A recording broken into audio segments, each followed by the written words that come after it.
حضرت امام حسین کی شہادت کربلا کا ایک دردناک واقعہ ہے۔ ہمارے پیارے نبی صلی اللہ علیہ وسلم کے نواسے کو بے دردی سے شہید کر کے ان کا سر اقدس نیزے پر سجا دیا جاتا ہے۔ 11 محرم کو عمر بن سعد اپنے ان ساتھیوں کو دفنا دیتا ہے جو اہل بیت کے ہاتھوں قتل ہوئے تھے۔ سید زادوں اور اصحاب کے جسد مبارک بے گور و کفن چھوڑ دیے جاتے ہیں۔ یزیدی لشکر امام حسین اور ان کے ساتھیوں کے سر مبارک آپس میں بانٹ لیتے ہیں اور اہل بیت کی شہزادیوں کو بندی بنا کر یہ لشکر عمر بن سعد اور سمر لعین کی نگرانی میں کوفہ کی جانب سفر شروع کر دیتا ہے۔ ادھر کوفہ کا گورنر عبید اللہ ابن زیاد شہداء کے شروں کو دیکھنے کے لیے بے تاب بیٹھا ہے اور پورے کوفہ کو دلہن کی طرح سجا دیا جاتا ہے۔ یزیدی قافلے کے حالات یہ ہیں کہ شہداء کے سر نیزوں پر ہیں اور اہل بیت کی شہزادیوں کو بغیر کجاوے کے اونٹوں پر سوار کیا گیا ہے، جبکہ امام حسین کے لخت جگر امام زین العابدین کے ہاتھ بندھے ہوئے ہیں اور ان کو پیدل سفر پر مجبور کیا جا رہا ہے۔ حضرت زین العابدین بیماری سے نڈال ہیں اور تھوڑے سے سفر میں ہی تھک جاتے ہیں اور جگہ جگہ رک کر سانس لیتے ہیں، لیکن شمر ملون کوڑا مارتا ہے اور چلتے رہنے کا حکم دیتا ہے۔ ادھر دوسری طرف جہاں کربلا میں لاشیں بکھرے پڑے ہیں، 13 محرم کو قبیلہ بنو اسد کی عورتیں دریائے فرات سے پانی لینے آتی ہیں تو لاشیں دیکھ کر ان کی چیخیں نکل جاتی ہیں۔ وہ اپنے مردوں کو بلا کر لاتی ہیں اور تمام جسد مبارک کو دفنا دیا جاتا ہے۔ یزیدی لشکر کوفہ کی جانب بڑھ رہا ہے۔ یزیدی سپاہیوں نے سستانے کے لیے قافلے کو راستے میں روکا۔ یہاں تاریخ طبری میں امام طبری اور البدایہ والنہایہ میں علامہ ابن کثیر لکھتے ہیں کہ یزیدی فوج شراب میں مست تھی، جس وجہ سے ایک سپاہی عنان بن زیاد نواسہ رسول صلی اللہ علیہ وسلم کی بیوی حضرت رباب کی طرف بدمستی میں بڑھا تو شیر خدا کی شیر بیٹی حضرت زینب نے قریب ہی کھڑے دوسرے سپاہی کی تلوار کھینچ کر پہلے عنان بن زیاد کا بڑھتا ہوا ہاتھ کاٹا، پھر اس کی گردن اڑا دی۔ اس واقعے کے بعد یزیدی لشکر میں کافی دیر تک خاموشی چھائی رہی۔ پھر حضرت زینب نے وہاں پر اہل بیت کی عظمت کے بارے میں خطبہ ارشاد فرمایا۔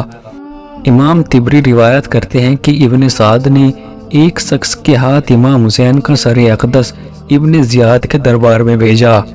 جب وہ شخص کوفہ پہنچا تو رات بہت ہو گئی تھی، اس لیے وہ سر مبارک کو اپنے گھر لے گیا اور ایک برتن کے نیچے ڈھک کر رکھ دیا۔ سر مبارک کو دیکھ کر اس کی بیوی سخت ناراض ہوئی کہ یہ تم نے کیا ظلم کر دیا۔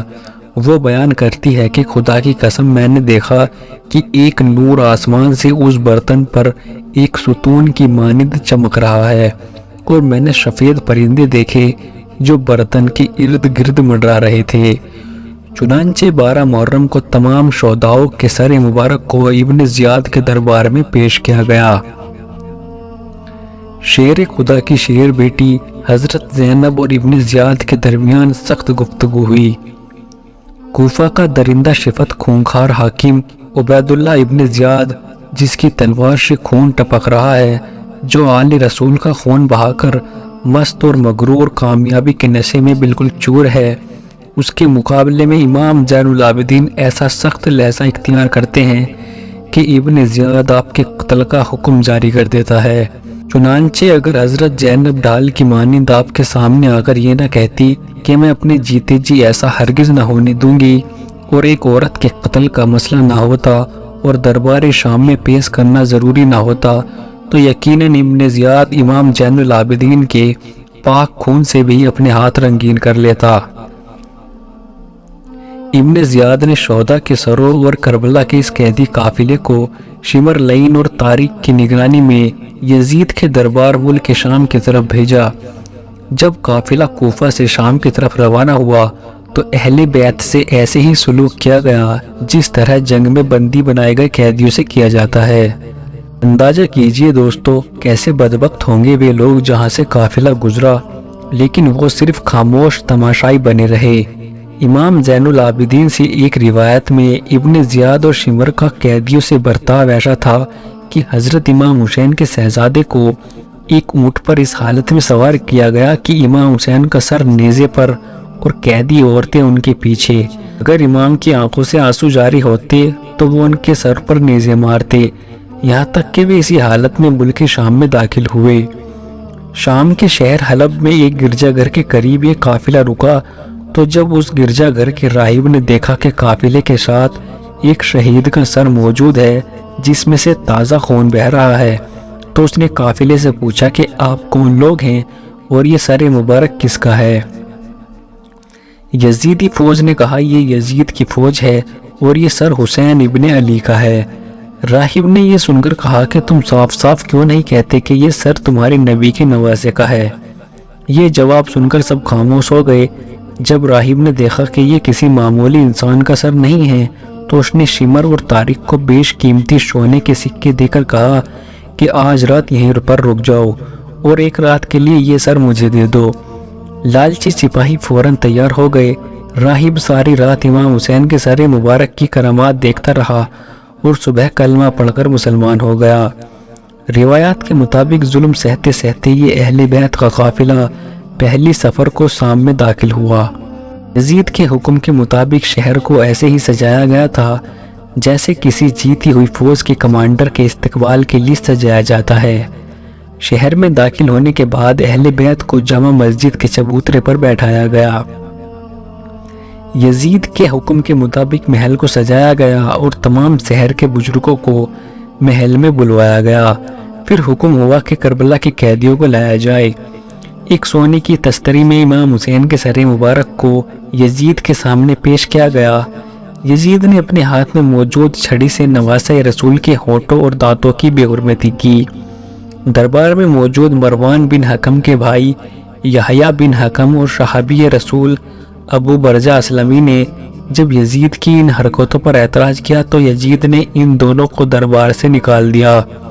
علامہ امام ابن حجر مکی صافی روایت نقل فرماتے ہیں جب یزید نے حضرت امام حسین کے سر مبارک کے ساتھ بے ادبی کی تو اس وقت یزید کے دربار میں ایک عیسائی بھی موجود تھا۔ اس نے یزید سے کہا کہ ہمارے یہاں ایک گاؤں کے گرجا گھر میں حضرت عیسیٰ علیہ السلام کے گدھے کی کھر کا نشان ابھی تک محفوظ ہے۔ ہم لوگ ہر سال ہدیے اور نذرانے لے کر اس کی زیارت کو جاتے ہیں اور اس کی اس طرح تعظیم کرتے ہیں جس طرح تم لوگ اپنے کعبے کی کرتے ہو۔ بلا صبح تم لوگ جھوٹے اور مکار ہو۔ اس وقت وہاں پر ایک یہودی بھی موجود تھا۔ اس نے کہا میرے اور میرے پیغمبر حضرت داؤد علیہ السلام کے درمیان 70 پشتیں گزر چکی ہیں، لیکن اب تک یہودی میری تعظیم کرتے ہیں اور تم نے نبی کے نواسے کو اس طرح بے دردی سے قتل کر دیا۔ صحابی رسول حضرت نعمان بن بشیر جو حضرت مسلم بن عقیل کے ساتھ کوفہ میں سختی نہ کرنے کی وجہ سے یزید کے حکم پر گورنر سے ہٹا دیے گئے تھے، یزید نے انہیں اہل بیت کا ہمدرد سمجھ کر بلوایا اور کہا حسین کے اہل و عیال کو مدینہ پہنچانے کا انتظام کرو۔ حضرت نعمان بن بشیر کے ساتھ 30 آدمیوں کا حفاظتی دستہ چلا۔ وہ اہل بیت کو لے کر مدینہ منورہ کے لیے روانہ ہوئے اور پورے راستے تعظیم اور عزت سے پیش آئے۔ مدینہ منورہ کے لوگوں کو واقعہ کربلا کی خبر پہلے ہی پہنچ چکی تھی۔ جب یہ لوٹا ہوا قافلہ شہر میں داخل ہوا تو ایک کوہرام مچ گیا۔ قیامت سے پہلے قیامت آ گئی۔ اہل مدینہ اپنے گھروں سے روتے ہوئے نکلے۔ قافلہ سیدھے نبی کریم صلی اللہ علیہ وسلم کے روضہ اقدس پر حاضر ہوا۔